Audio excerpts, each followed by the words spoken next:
지방정은 여기서부터 이만하게 있었어요. 여기 원래 네, 있었다. 네, 네. 그러면은 이거를 왜 이렇게 절개를 넣으셨나요? 지방종이 원래 있으면 네. 원래 상처에 관계없이는 그 바로 위에다가 이렇게 놓으면 네. 이 종양 제거 수술이 훨씬 쉽습니다.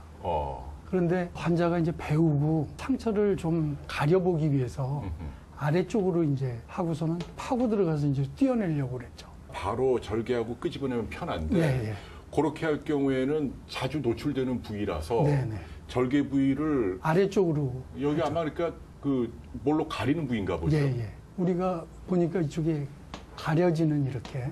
브레이저 끈 부위란 말이에요. 네네. 그래서 일부러 그쪽으로 절개를 넣었다. 네네. 그 바로 위에다 놓으면은 바깥으로 눈에 띄니까 밑에서 빼기 위해서 그 하려면은 길이가 조금 길어야 되죠. 이 사진은 태어나는 날 사진을 찍어달라 해서 우리가 찍어준 사진입니다. 이 사진을 4월 한예슬 씨가 찍은 게 아닌가요? 아니죠. 저희가 찍어준 거죠. 병원에서? 네. 왜요? 자기가 찍어달라 그랬어요. 네. 이게 언제적 사진인가요? 4월 3일이요. 그러면 수술한 바로 다음 날? 네, 다음 날.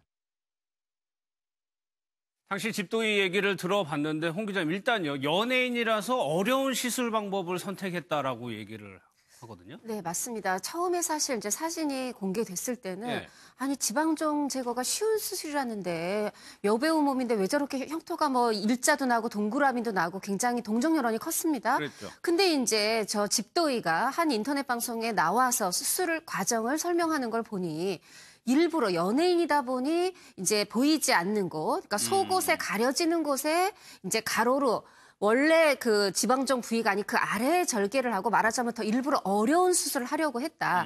말하자면 더 잘해주려고 하다가 이런 결과가 나왔다. 이런 이제 설명을 하게 됐어요. 하다 보니까 지금 조금 여론은 네. 바뀌었습니다. 아니 그러면 그 위를 그냥 절개했으면 되는 문제인데 네. 말하자면 본인이 원했던 거고 의사도 더 잘해주려다가 생긴 문제인데 어떻게 보면 너무 또 본인의 피해 부분을 그 이제 주장하는 게 아니냐라는 거고 과연 우리가 일반 사람이어도 저 의사가 저렇게 일부러 더 저렇게 어려운 시술을 해주고 또 예. 저렇게 방송까지 나와서 잘못을 인정하고 사과까지 했을까 예. 이런 식으로 되면서 한예슬 씨에 대한 그 여론은 동정연에서 오히려 우리는 좀 차별받는 것 같아. 좀 안 좋아지고 네. 있어요? 그런 예. 한예슬 씨만 특별 대우를 받고 있는 듯한 그런 상황이 돼버렸습니다. 홍 기자님 이거를 VIP 신드롬이라고 부르는데 그러니까 노환규 전 회장 같은 경우 전형적인 이 신드롬이라고 얘기를 하고 있거든요. 그러니까 어떤 이제 유명인 이런 부분들에 대해서 뭔가 좀 더 잘해주고 싶은 마음에서 예. 하는 그런 것들을 이제 의학적으로 아마 저렇게 병원 내에서 일반적으로 VIP 신드롬이라고 부르는 모양인데 일단은 저는 약간 이해가 안 되는 것이 보통 저런 경우에 이제 설명을 해주지 않습니까 환자에게 네. 이런 식으로 해서 우리가 이렇게 수술해서 결과가 이렇게 될 겁니다. 그러면 거기에 대해서 예를 들면 한예슬 씨가 듣고 예 그럼 뭐 그렇게 해주세요.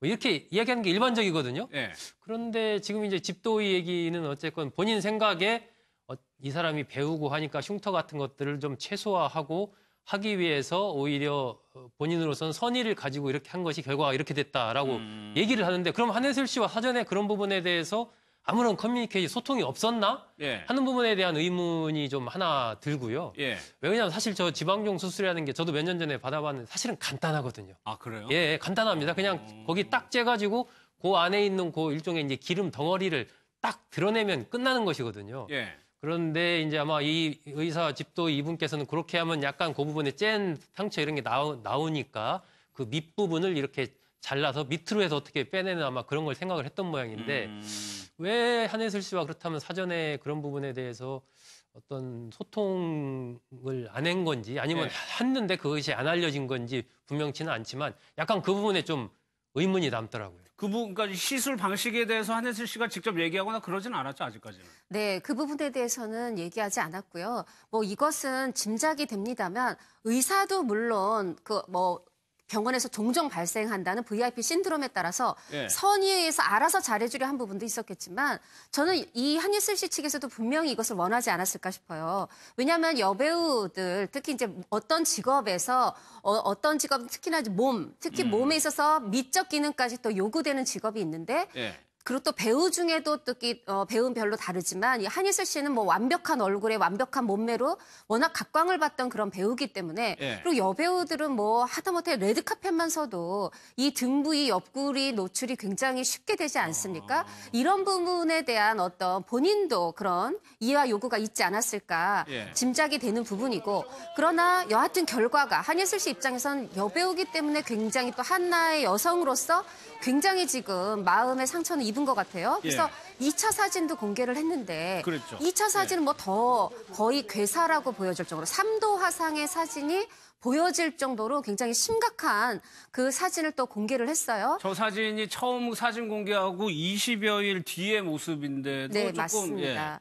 모자이크를 처리할 수밖에 없네요, 저희가. 네, 그 모자이크를 해야 될 만큼 거의 좀 약간 괴사 상태가 그런 보이는 사진인데요.